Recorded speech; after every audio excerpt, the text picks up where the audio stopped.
यमुना जी तो कारी कारी, राधा गोरी गोरी।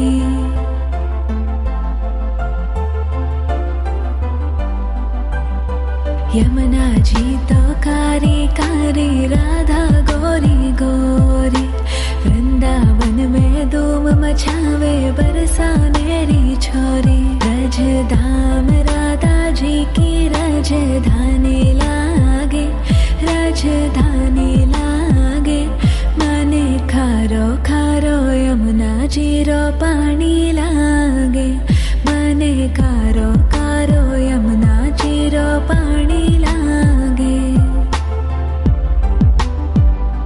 मीठी रस से भरियो रे राधा रानी लागे, महारानी लागे। मने खारो खारो यमुना जी रो पानी लागे। मने खारो खारो यमुना जी रो पानी लागे। खाना नित मुरली में तेरे सुमरे बारंबार।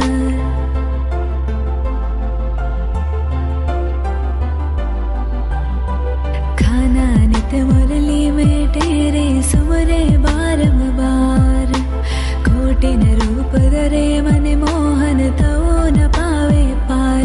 रूप रंग की छबीली पट्ट रानी लागे, पट्ट रानी लागे। मने खारो खारो यमुना जी रो पानी लागे।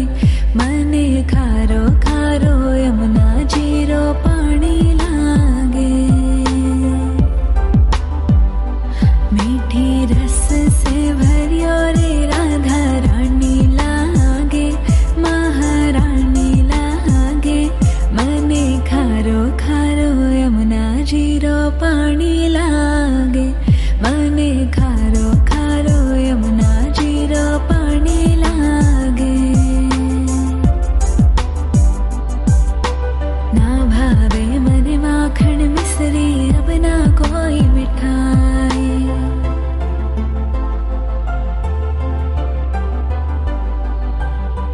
ना भावे मने माखन मिश्री।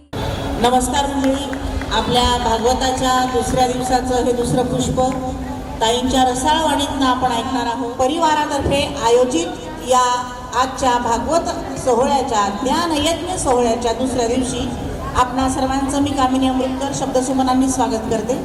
मंडळी, आपणास एक नम्र सूचना आहे की आपणास प्रत्येकाला वाटतं की आपल्याला दिदींचं प्रत्यक्ष दर्शन इथं जसं होतं तसं आपण त्यांना पर्सनली त्यांचं दर्शन घेण्यासाठी जावं. तर उद्यापासून ही वेळ तुमच्यासाठी 10 ते 11 सकाळी 10 ते 11 अशी ठेवण्यात आलेली आहे. आणि हा दर्शनाचा लाभ तुम्हाला श्री सूर्यकांत शिनकर म्हणजे बाळासाहेब शिनकर आणि सौ सीमाताई शिनकर यांच्या घरी हा मिळणार आहे. सकाळी 10 ते 11 याच वेळेत आपण त्यांच्याकडे दिदींच्या दर्शनाचा लाभ घेऊ शकता. त्यामुळे इतर वेळी किंवा इथं दिदींना भेटण्यापेक्षा आपण उद्या सकाळपासून तिथं 10 ते 11 या वेळेत जाऊन दिदींचं दर्शन घेऊ शकता. ही परिवारातर्फे आपणास नम्र विनंती करण्यात येत आहे. धन्यवाद. पुंडलीक वरदे हरि विठ्ठल, श्री ज्ञानदेव तुकाराम, पंढरीनाथ भगवान की जय, माऊली ज्ञानेश्वर महाराज की जय, जगद्गुरु तुकाराम महाराज की जय, गोपाल कृष्ण भगवान की जय, श्री भागवत भगवान की जय, मोर मुकुट बंसी वाले की जय, कृष्ण कन्हैया लाल की जय, जय जय श्री राधे, जय जय श्री राधे, जय जय श्री राधे, जय जय श्री राधे, जय जय श्री राधे, जय जय श्री राधे. श्री कृष्ण गोविंद हरे मुरारे, हे नाथ नारायण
वक्रतुण्ड महाकाय देव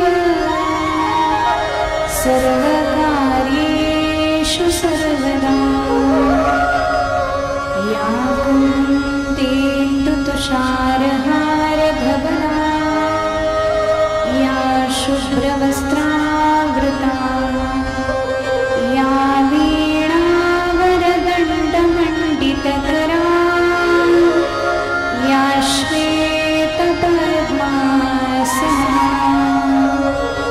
या ब्रह्माच्युतशङ्करप्रभृतिभिः देवैः सदा वन्दिता सा मां पातु सरस्वती भगवती निःशेषजाड्यापहा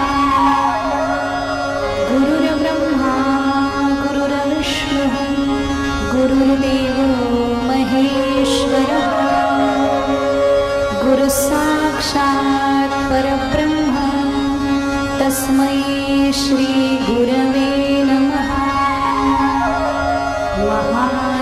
महायोगपीठे तटे भीमपुण्डरीकाय स्वागत्य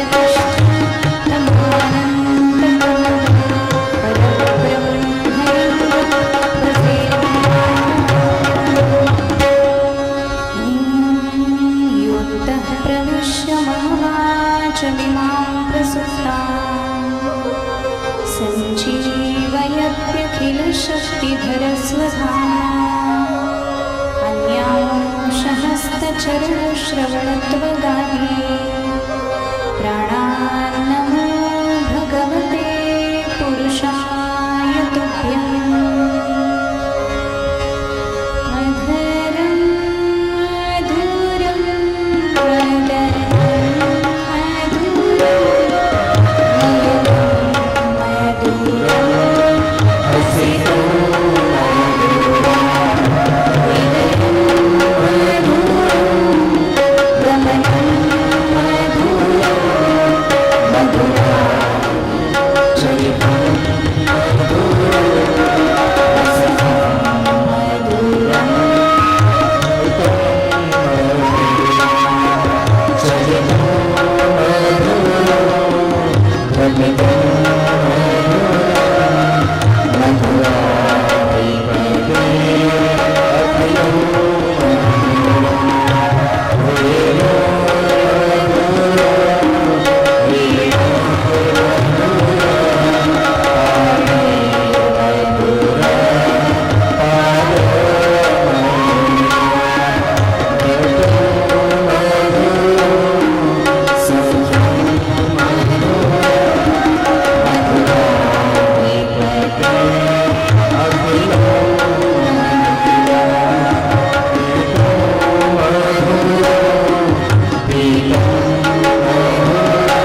जय जय श्री राधे, जय जय श्री राधे, जय जय श्री राधे, जय जय श्री राधे, जय जय श्री राधे. जय जगन्यंता भक्तवत्सल भगवान श्री कृष्णाच्या अत्यंतिक करुणेनं श्रीमद भागवत कथा ज्ञानयज्ञाचं आयोजन श्री पुंडलिक अमृतकर यांच्यातर्फे होत आहे आणि आज त्याचं द्वितीय पुष्प भगवत चरणी आपण सादर समर्पित करणार आहोत. कथा, कीर्तन, सत्संग, भजन या सगळ्याचा उद्देश एक असतो की भगवंताचं दर्शन आणि भगवंताची कृपा आपल्यावर व्हावी. मग परमात्मा कुठं आहेत हे जर संतांना विचारलं तर संत काय सांगतात, विठ्ठल जळी स्थळी भरला. परमात्मा सगळीकडे व्यापक रूपानं आहेत. हरी व्यापक सर्वत्र समाना, प्रेम ते प्रगट होई मै जाना.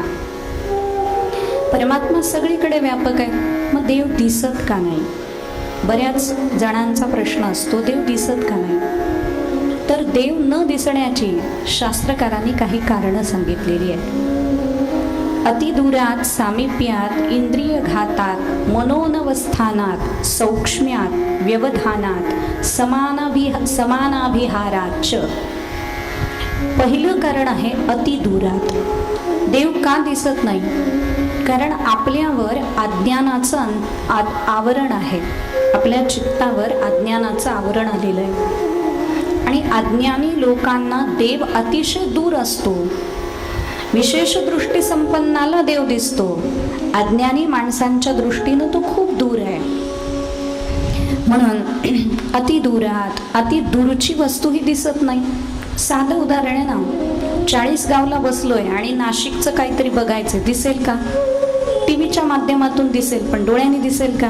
नाही दिसणार. अतिदूरात, दूर आहे वस्तू.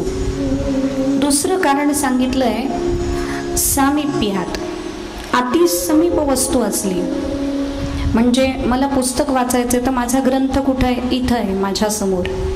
पण तो ग्रंथ जर मी असा डोळ्याच्या जवळ घेतला, अगदी जवळ घेतला, तर मला तो दिसणार नाही, त्याची अक्षरं मला दिसणार नाही. तसा परमात्मा आपल्या सगळ्यांच्या इंद्रियामध्ये ठासून भरलेला आहे. लक्षात घ्या, बसलाय तो डोळ्यामध्ये, फक्त त्याला प्रगट करायची गरज आहे. अति जवळ वस्तू असली तरी ती दिसत नाही, म्हणून सामिप्यात. पुढे सांगितलं इंद्रिय घातात. एखाद्याला डोळेच नाही आहेत, त्याला वस्तू दिसेल का? नाही दिसणार. तसं इंद्रियांचा घात झाला. काल आपण बघितलं ना, दिव्य चक्षु दिल्याशिवाय अर्जुनाला विश्वरूपाचं दर्शन झालं नाही. म्हणून इंद्रियांचा घात झालेला आहे. भगवंताला पाहण्यासाठी आवश्यक असणारी इंद्रिय किंवा इंद्रियांचं सामर्थ्य आपल्याकडे नाहीये, म्हणून परमात्मा आपल्याला दिसत नाही. पुढे सांगितलं मनोनवस्थानात. बाकीच्या कारणापेक्षा मला हे कारण फार योग्य वाटतं. आपलं मन जर नसेल ना तर वस्तू आपल्याला दिसत नाही. तुम्ही बघा, आपण रस्त्यानं चाललोय, जाता जाता कोणीतरी परिचित आपल्याला पास होऊन जात आहे. आपल्याला नंतर लक्षात येतं की अरे समोरची व्यक्ती निघून गेली. बऱ्याच वेळेला असं होतं की लक्षातही येत नाही. आपण कधी कधी त्या वस्तूकडे, त्या व्यक्तीकडे पाहतो तरी सुद्धा आपल्याला लक्षात येत नाही की अमुक अमुक ही व्यक्ती आहे म्हणून. असं का होतं? कारण आपलं मन तिथं गेलेलं नसतं. आपली दृष्टी, आपले चक्षु जरी गेले तरी आपलं मन तिथं गेलेलं नसतं. म्हणून इंद्रिय घातात किंवा मनोनवस्थानात आपलं मन जागेवर नसेल तरीही परमात्मा आपल्याला दिसत नाही. म्हणून परमार्थाची सगळी साधनं कशासाठी आहेत?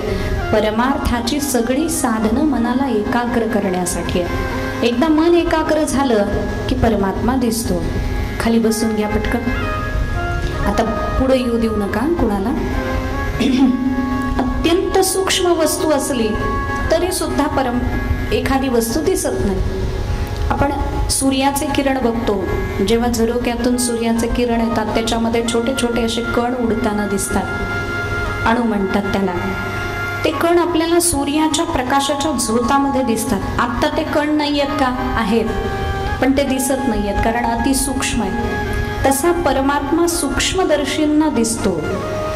जे क्रांतदर्शी आहेत, सूक्ष्मदर्शी आहे, ज्यांची बुद्धी तीक्ष्ण आणि सूक्ष्म बघणारी आहे, बुद्धीच्या दृष्टीनं भगवंताला जे बघणारे आहेत, मनाच्या दृष्टीनं भगवंताला जे बघणारे आहेत, तसं सौक्ष्म्यात अतिसूक्ष्म परमात्मा आहेत, म्हणून त्याला सूक्ष्म दृष्टीची गरज आहे, ती आपल्याकडे नाहीये, म्हणून आपल्याला परमात्मा दिसत नाही. किंवा सांगितलंय व्यवधानात, आता तुम्ही मला दिसताय, मी तुम्हाला दिसते, पण इथं जर पडदा लावला तर तुम्ही मला दिसणार नाही, मी तुम्हाला दिसणार नाही. मग समोर असणारी मी, समोर असणारे तुम्ही, आपण एकमेकाला का दिसू शकणार नाही? कारण तिथं पडदा आहे. पडद्याचं व्यवधान आलं की वस्तू दिसेनाशी होते. तसं मायेचं व्यवधान आलं की दिसणारा असणारा परमात्मा सुद्धा दिसेनासा होतो, म्हणून म्हटलं व्यवधानात. पुढे सांगितलंय समानाभिहाराच किंवा अभिभवात. जसं आकाशामध्ये चंद्र तारे आहेत, आत्ताही आहेत, पण सूर्योदय झाल्यानंतर ते लोप पावतात की नाही, तसं विषयाची वृत्ती प्रबल झाली की परमात्मा आपल्याला दिसत नाही. विषय वृत्ती प्रबल झाली, मग विषयाकडेच मन धावायला लागलं, विषयांनाच मन बघायला लागलं, हे सगळं जेव्हा व्हायला लागतं तेव्हा परमात्मा आपल्याला दिसू शकत नाही. म्हणून हे सगळे व्यवधान, हे सगळे अडथळे जर आपल्याला घालवायचे असतील आणि परमात्म्याला साक्षात प्रगट करायचं असेल तर त्याचं उत्कृष्ट आणि सोपं माध्यम म्हणजे श्रीमद भागवत आहे.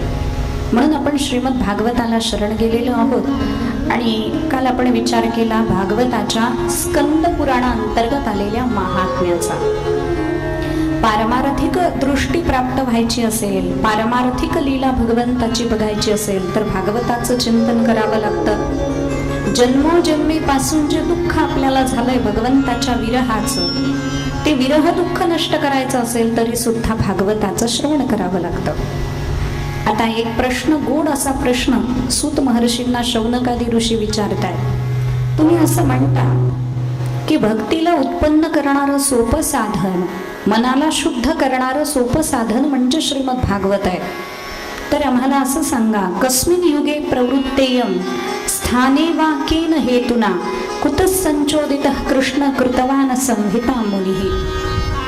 ही भागवताची संहिता कोणत्या स्थानावर निर्माण झाली, कोणी निर्माण केली, कशासाठी निर्माण केली, आणि महर्षी व्यासानी याची उत्पत्ती किंवा याची रचना केल्यानंतर तो ग्रंथ कुणाला दान केला, म्हणजे कुणाला शिकवला, हे सगळं तुम्ही आम्हाला सांगा.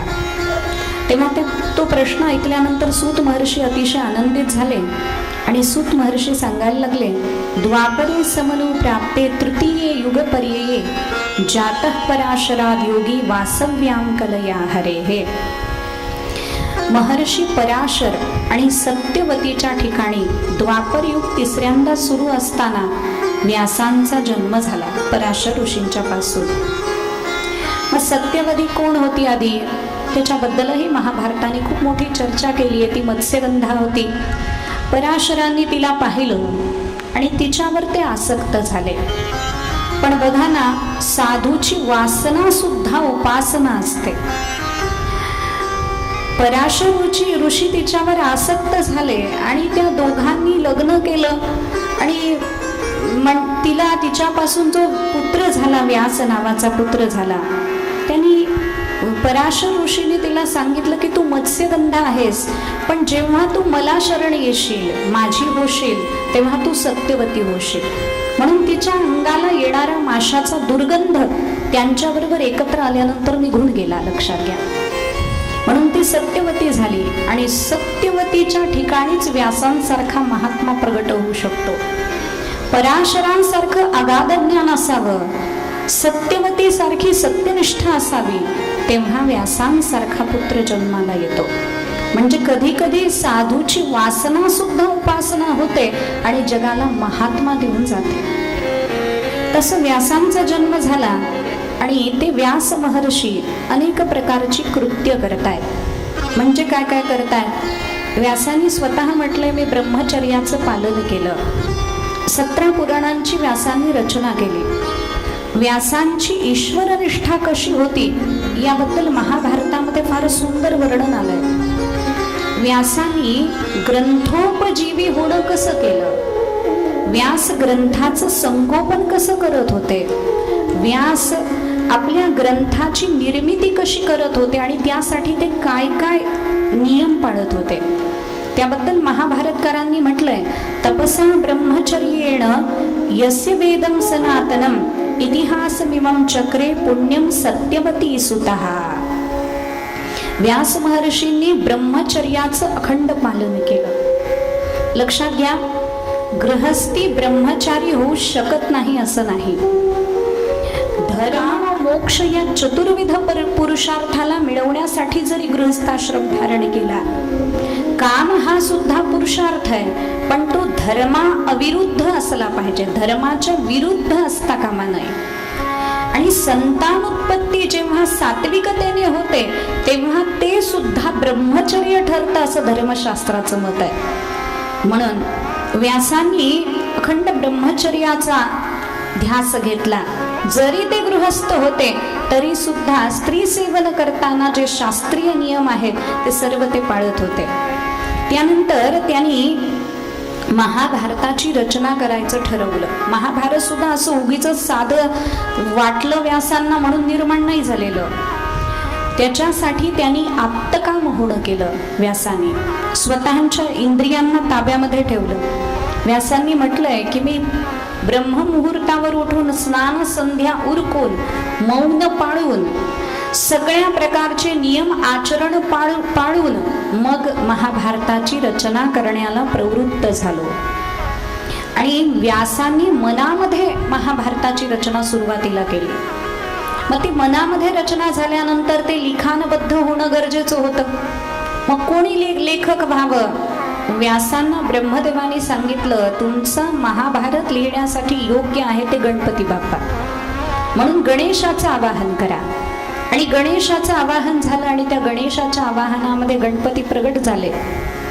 व्यासांनी गणरायाला नमस्कार केला आणि सांगितलं, म्हणे मी महाभारत नावाचा एक ग्रंथ मनामध्ये रचलेला आहे, तो आता शब्दबद्ध करायचा आहे आणि त्यासाठी लेखक म्हणून तुमची गरज आहे. गणेशाने सांगितलं, मी लेखक म्हणून यायला तयार आहे, मात्र माझी एक अट आहे, तुम्ही सतत सांगायचं आणि मी सतत लिहित राहणार. टाइमपास करायला टाइम माझ्याकडे नाहीये, कारण मला एक क्षणभरही शांत बसावंसं वाटत नाही. गणरायाचं वाहन बघा, मूषक आहे, मूषक, उंदीर. उंदीर कधी निवांत झोपत पडलाय, घोरत पडलाय असं कधी पाहतो का आपण? नाही. तो एक क्षणभर शांत बसत नाही, सतत काहीतरी करत असतो.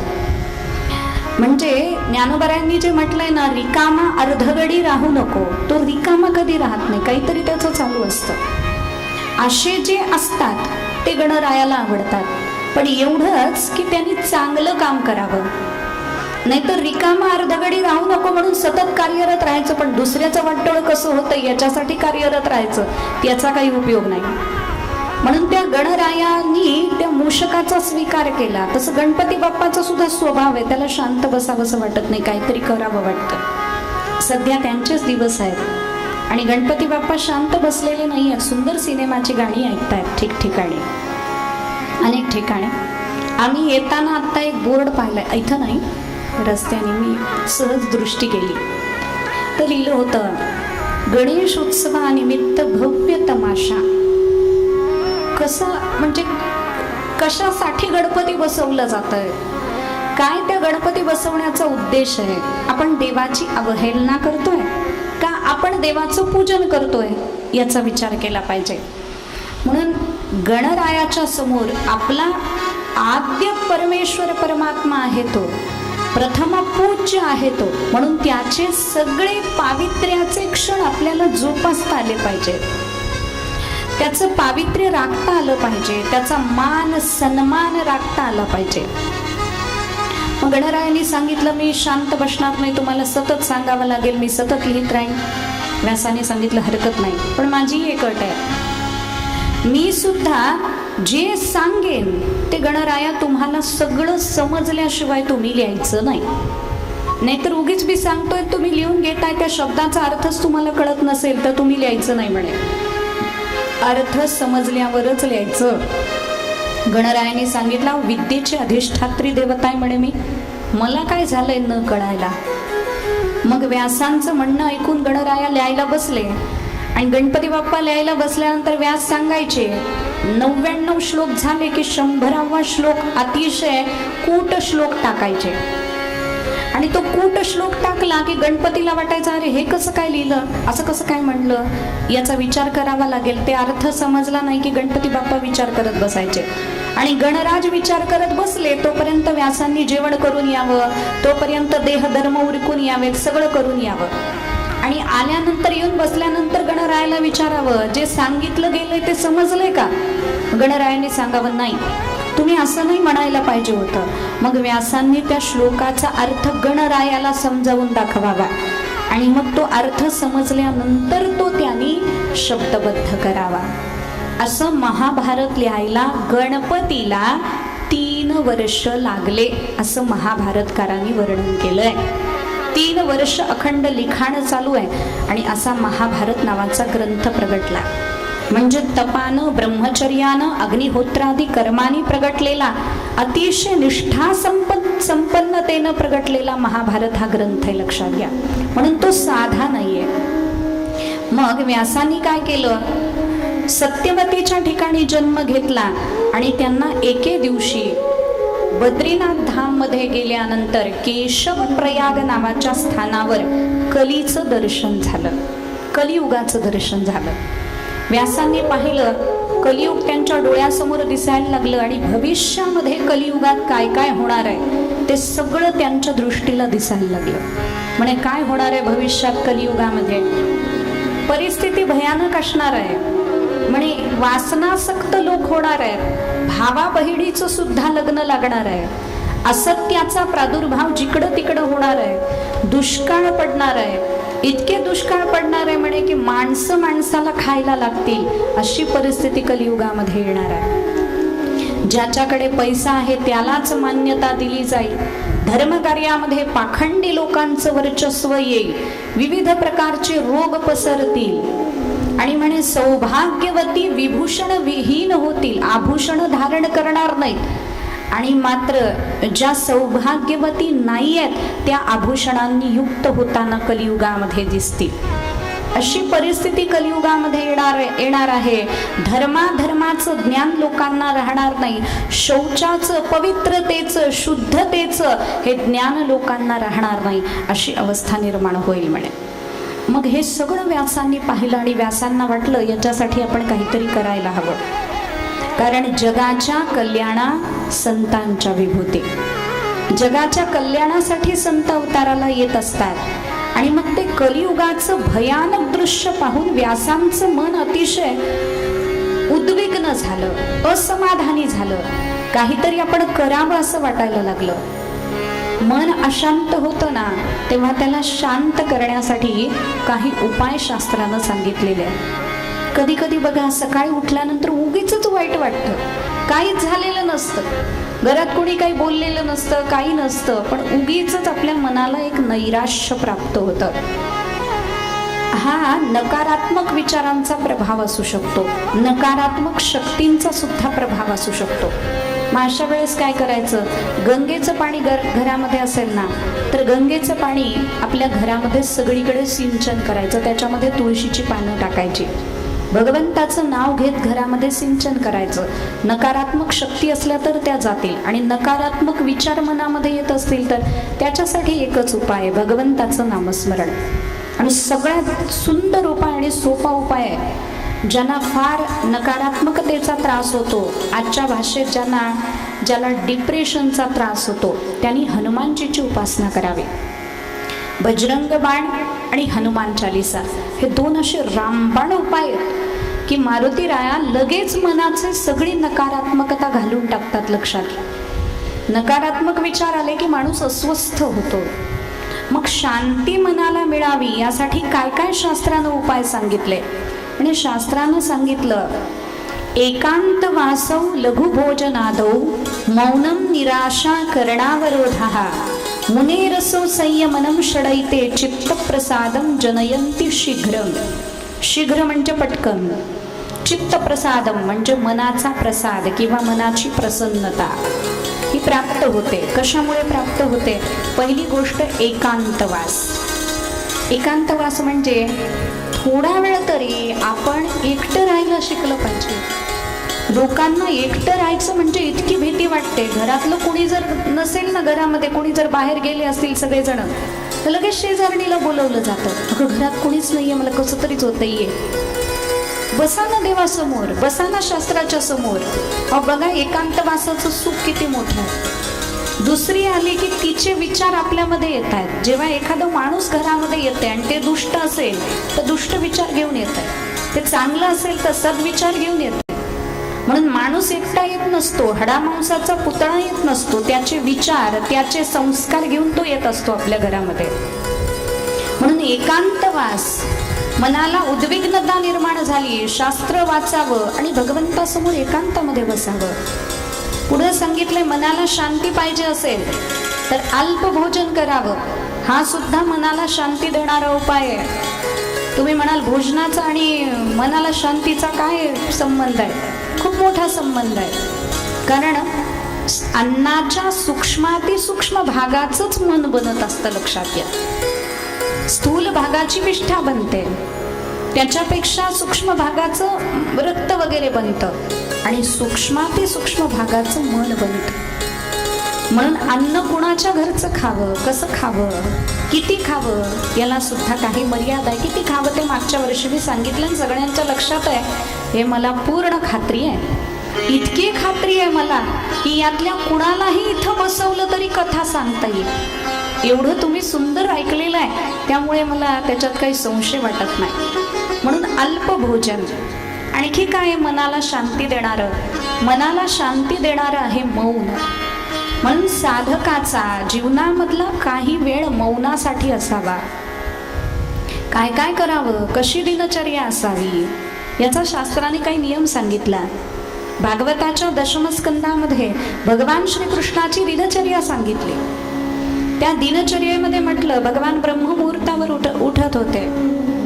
ब्रह्ममुहूर्तावर जो उठतो म्हणजे सूर्योदयाच्या आधी जो उठतो त्याला सोन्याच्या ताटामध्ये रत्न दान केल्याचं पुण्य प्राप्त होतं, लक्षात घ्या.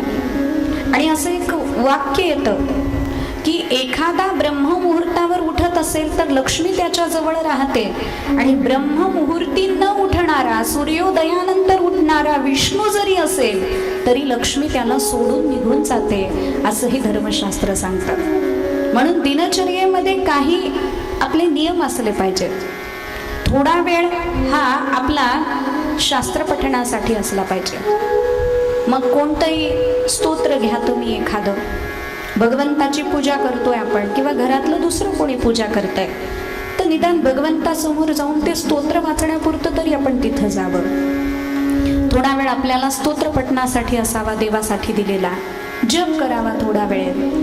जप करायचे सुद्धा काही नियम आहेत. कसा जप करावा, कशी माळ धरावी, माळ कुठेही टाकू नये. साधकानं साधनेच्या वस्तूंवर सुद्धा भगवंता इतकंच प्रेम करावं, तेव्हा ती वस्तू, ते उपाय आपल्याला भगवंतापर्यंत घेऊन जातात, लक्षात घ्या. म्हणून पुस्तक सुद्धा पुस्तक नाही वाटलं पाहिजे, भगवानच आहे तसं वाटलं पाहिजे. जपाची माळ ही साधी नाहीये. का साधी नाहीये? कारण ते भगवंतापर्यंत जाण्याचं एक साधन आहे. म्हणून ते पवित्र आहे आणि ते माझं आहे आणि त्याला प्राणापेक्षा जास्त मी जपणार आहे, ही आपली भावना असली पाहिजे. म्हणून ती माळ अतिशय चांगल्या प्रकारे जपता आली पाहिजे. बरं, माळेचं असं असतं, दुकानातला आणली आणि माळ जपायला घेतली, चालत नाही. त्याच्यावर संस्कार करावे लागतात. पिंपळाची पानं आणून त्याच्यावरती माळ ठेवावी लागते, त्याच्यावर काही संस्कार आहेत, ते संस्कार करावे लागतात, त्याच्यात सिद्धत्व आणावं लागतं, तेव्हा ती माळ जपाला घ्यावी लागते. पण बहुतेक काय होतं, दीक्षा इतक्या लवकर दिली जाते की ते संस्कार करायला वेळच मिळत नाही. म्हणून आपले जे सद्गुरू असतील त्यांच्याकडून संस्कारित करून माळ घ्यावी. कुणाचे असेल तर आणून द्या, संस्कारित करून देते, चांगले पृष्ठपदी चालू आहे. संस्कारित माळ ही पटकन जप सिद्धीला नेते, लक्षात घ्या. लवकर जप सिद्ध करते. त्या माळेमध्ये असं सामर्थ्य निर्माण होतं. माळेचा सुद्धा एक मंत्र आहे, तिच्या पूजेचा सुद्धा एक मंत्र आहे.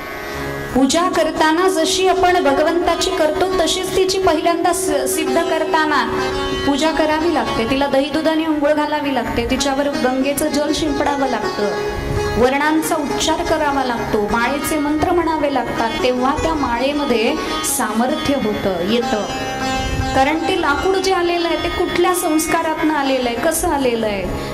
तुळशीचं आहे मान्य आहे, पण आता तुळशीचे बरेच डुप्लिकेट निघाले. एकच मणी त्याच्यात तुळशीचा असतो, बाकीचे सगळे डुप्लिकेट असतात. मग कोणतं ते लाकूड आहे हे आपल्याला माहीत नसतं. याकरता ती माळ संस्कारित करून घ्यावी लागते, म्हणजे त्याच्यामध्ये सामर्थ्य आहे.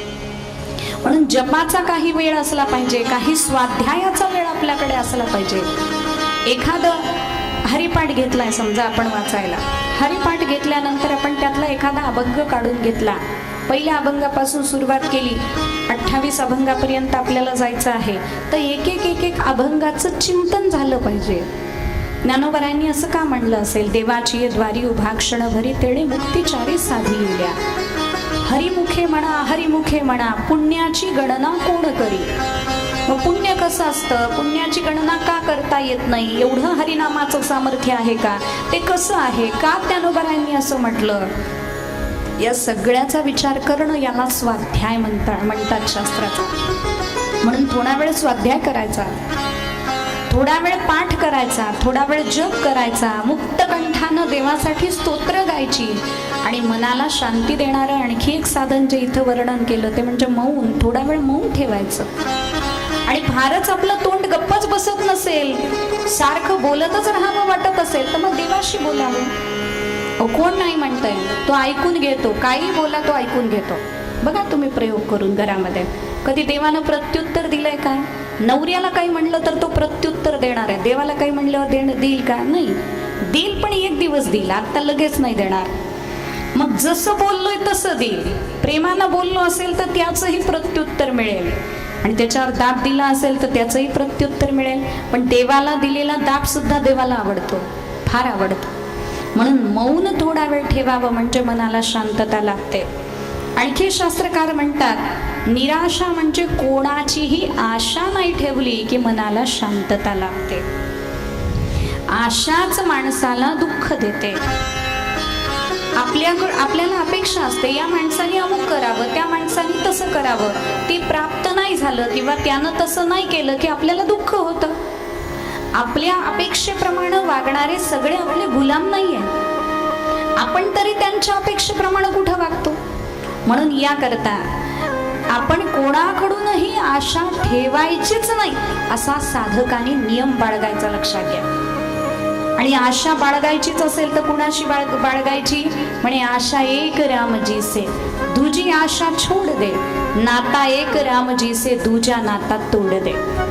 फक्त आशा भगवंताशी ठेवायची. आणखी मनाला शांती देणारं साधन सांगितलं, इंद्रिय संयम. इंद्रिय स्वैरावैरा भटकणारी असली की ती अशांत ठेवतात. म्हणून त्या इंद्रियांना आवरून इंद्रिय संयमित करून भगवंतामध्ये ती लावता आली पाहिजेत साधकाला, तेव्हा त्याचं मन शांत राहतं.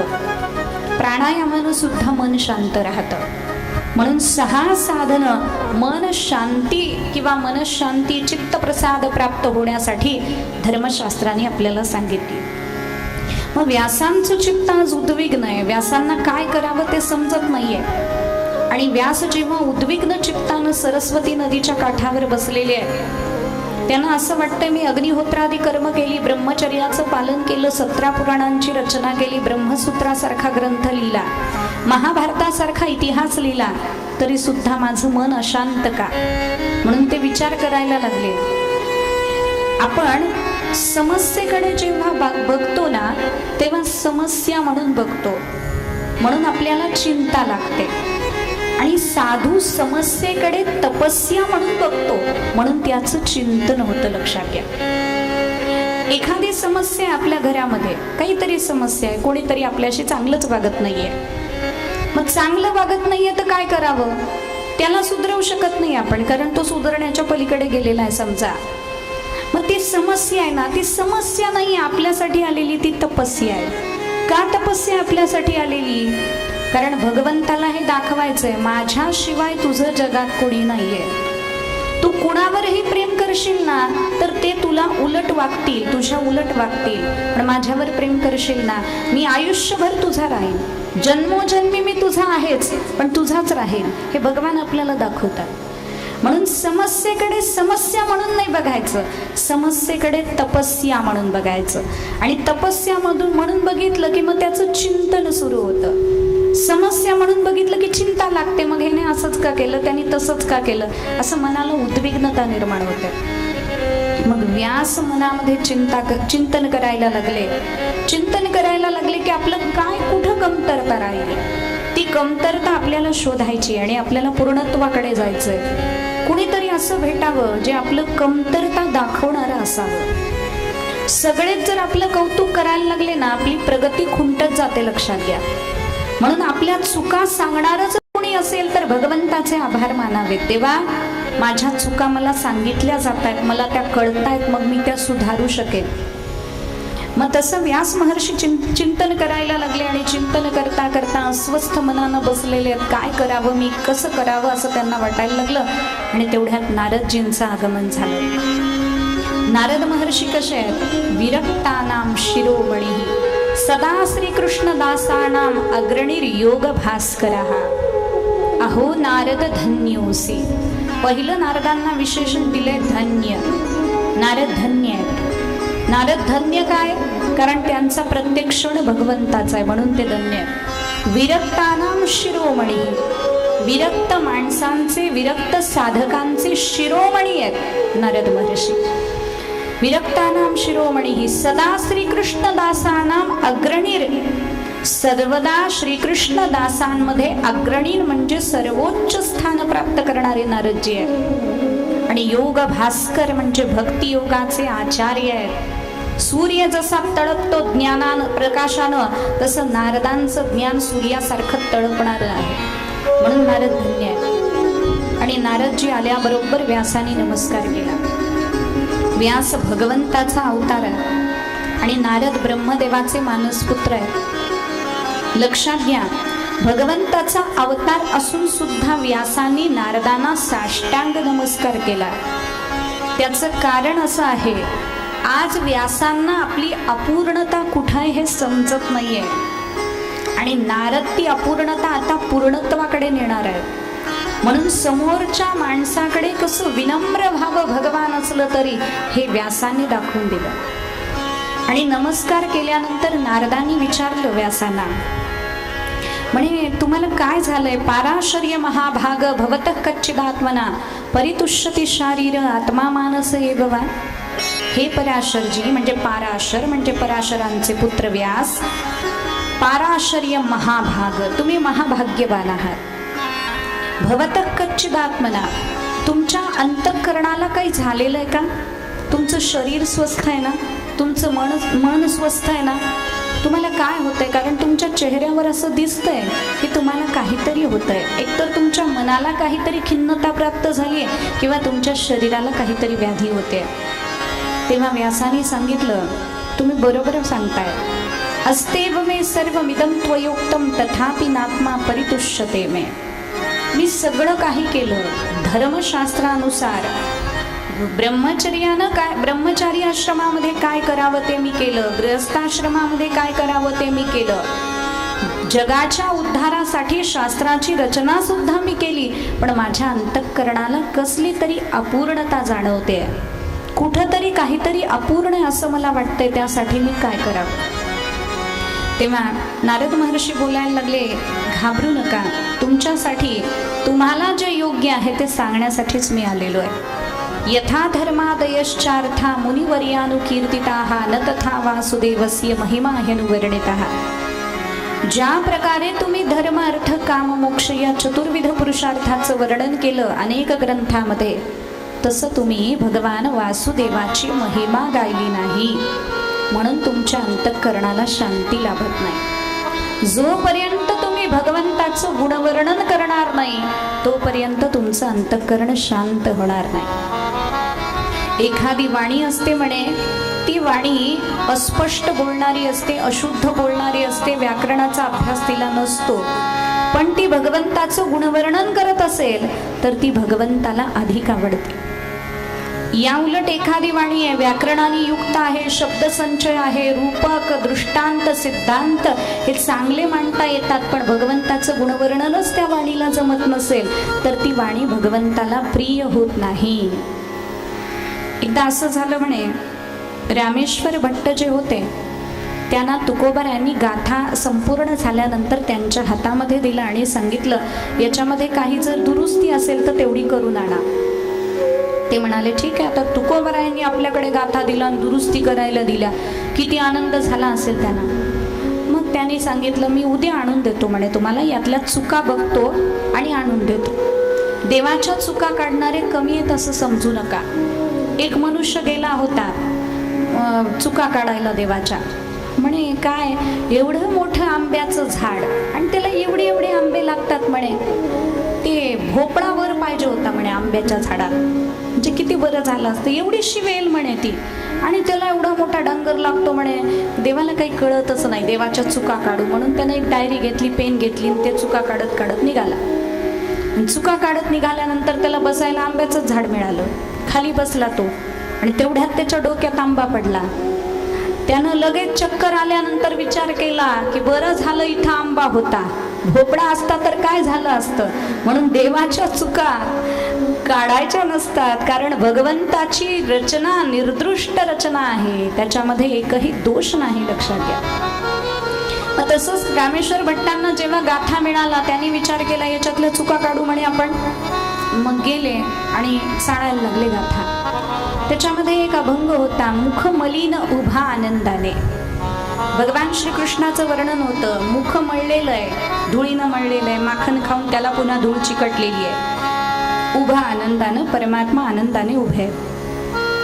मग रामेश्वर भट्टांना असं वाटलं की मलिन हा शब्द थोडासा गावंढळ आहे, जरा आपण चांगला शब्द लिहू म्हणून याला म्लान असं करू आपण. म्हणून रामेश्वर भट्टांनी तिथं खाट मारली मलिन शब्दावर आणि म्लान असा शब्द केला. म्हणजे चुका भरपूर सापडतील, एवढी एक तरी सापडली. गाथा झाकून ठेवला आणि रामेश्वर भट्ट झोपले.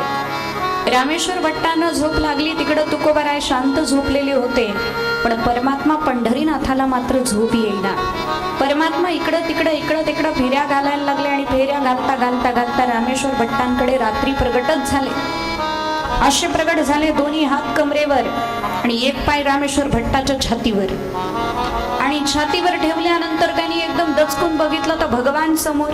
बघा, भक्ताचा सहज जरी स्पर्श झाला तरी भगवान भेटतात, कोणत्याही बाबतीत असू दे भगवान भेटतात. आणि एक पाय छातीवर, देवाचे डोळे लाल लाल लाल लाल झालेले आहेत. रामेश्वर भट्टांनी विचारलं काय झालं देवा. भगवंतांनी सांगितलं काय झालं म्हणून काय विचारतोस, गाथ्यातला एक शब्द खोडलास म्हणे तू, म्लान शब्द केलास, मलिन शब्द खोडून टाकलास, तुला दिला कुणी अधिकार. रामेश्वर भट्टांनी सांगितलं देवा बघा ना, मलिन शब्द कसा गावंढळ वाटतो आणि म्लान शब्द कसा चांगला वाटतो म्हणे. तेव्हा भगवंतांनी सांगितलं आता मलिन आणि म्लान या शब्दाचा अर्थ मी तुला सांगतो. मुख मलिन उभा आनंदाने. शब्दाचा वाक्याचा अर्थ लावताना मागचं पुढचं बघायचं असतं, नुसता शब्दशः अर्थ लावता येत नाही.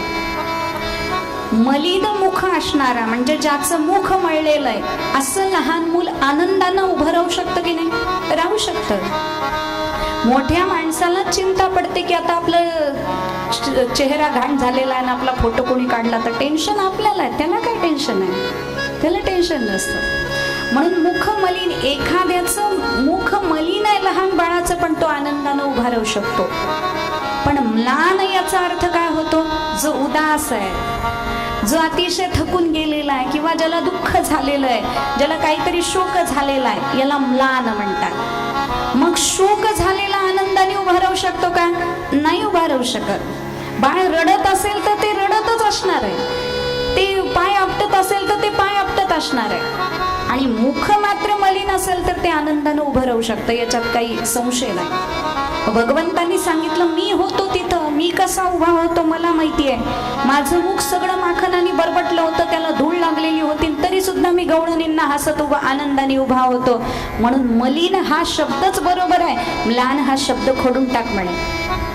रामेश्वर भट्ट म्हणाले ठीक आहे, हरकत नाही. म्हणे ठीक आहे, हरकत नाही, एवढंच बोलायचं नाही. उद्या सकाळी उठायचं, स्नान करायचं इंद्रायणीचं. स्नान केल्यानंतर ओल्या वस्त्रानिशी हा गाथा डोक्यावर घ्यायचा, तुकोबारायांच्या चरणी जायचं, तुकोबारायांच्या तिथं तो गाथा ठेवायचा, चरणावर नतमस्तक व्हायचं आणि सांगायचं, इथून पुढं मी अशी चूक करणार नाही, तर तुझ्या अपराधाचं क्षालन होईल. मग रामेश्वर भट्ट उठले, इंद्रायणीमध्ये स्नान केलं, सचैल स्नान केलं, वस्त्रासहित स्नान करून तो गाथा डोक्यावर घेतला.